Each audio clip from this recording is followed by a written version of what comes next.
Warning from the feds to tell you about. Fox News has obtained an FBI bulletin that warns terrorists could use pen guns, just like in James Bond, filled with poison as weapons. Good evening, everyone. America is on high alert tonight, just 4 days before Christmas. A possible terror threat as bad as or worse than 9/11. But where? How? There's nothing specific to report. Be on the lookout for model airplanes packed with explosives. And the FBI is warning ferries may be considered particularly at risk for hijacking. Could these cattle be a target for terrorists? Fear works. Fear does work, yes. You can make people do anything if they're afraid. And how do you make them afraid? Well, you make them afraid by creating an aura of endless threat. They played us like an organ. They raised the orange, and then up to red, and then they dropped it back to orange. I mean, they gave these mixed messages which were crazy-making. The world has changed after September the 11th. It's changed because we're no longer safe. Fly and enjoy America's great destination spots. We've entered what may very well prove to be the most dangerous security environment the world's known. Take your families and enjoy life. Terrorists are doing everything they can to gain even deadlier means of striking us. Get down to Disney World in Florida. It's like training a dog. You tell them sit down and you tell them to roll over at the same time. Dog doesn't know what to do. Well, the American people were being treated like that. It was really very, very skillfully and ugly in what they did. We must stop the terror. I call upon all nations to do everything they can to stop these terrorist killers. Thank you. Now watch this drive. All right, you need another. They will continue, in my view, as long as this administration is in charge, of every once in a while stimulating everybody to be afraid. Just in case you forgot. It's not going to go down to green or blue. It's never going to get there. There clearly is no way that anyone can live constantly on edge like that. The harsh reality facing American families today is that they're not as safe as they used to be.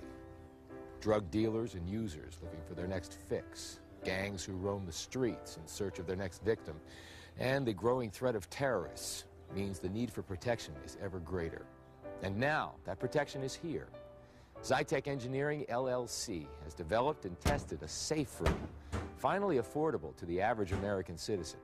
The kind of protection formerly obtainable only by the wealthy or powerful. Heck, you can be sitting in here drinking your finest Bordeaux and enjoying life while chaos is erupting outside. Every family in America should prepare itself for a terrorist attack. Now to escaping from a skyscraper. John Rivers is the CEO of the Executive Chute Corporation. Good morning to you, John. Good morning, Matt. Tell me about the product you're bringing to the market. It's a emergency escape chute. It's an option of last resort. How high do you have to be in the building for that chute to actually take effect? You only have to be on the 10th floor or above. They can put this on themselves? Right. They can put this on themselves in as easy as about 30 seconds. It's real easy to put on.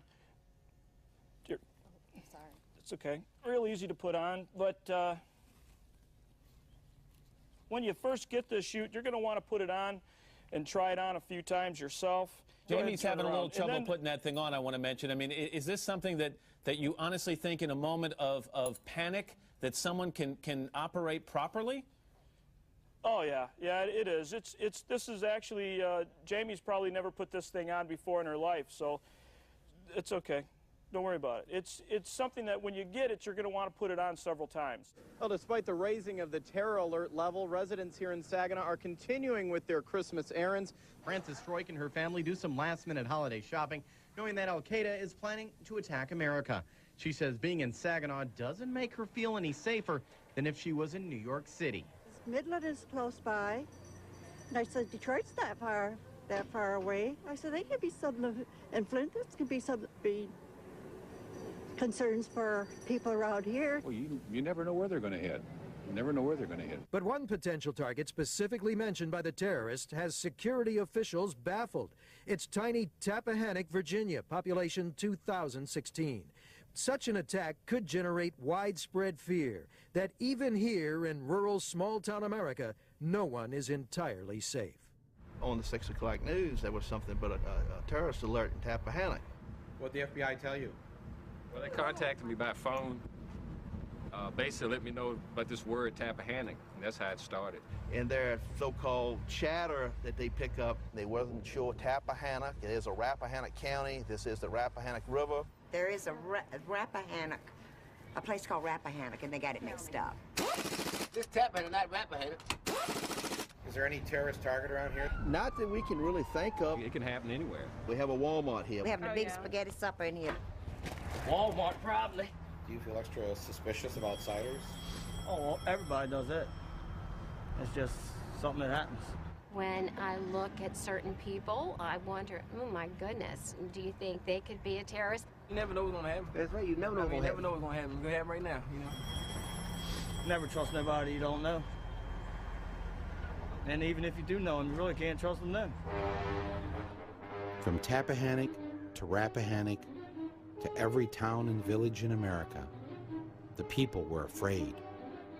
And they turned to their leader to protect them. But protect them from what? Let the eagle soar like she's never soared before, from rocky coast to golden shore. Let the mighty eagle soar. Meet John Ashcroft.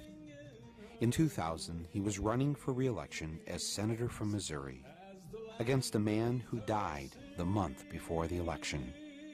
The voters preferred the dead guy, so George W. Bush made him his attorney general.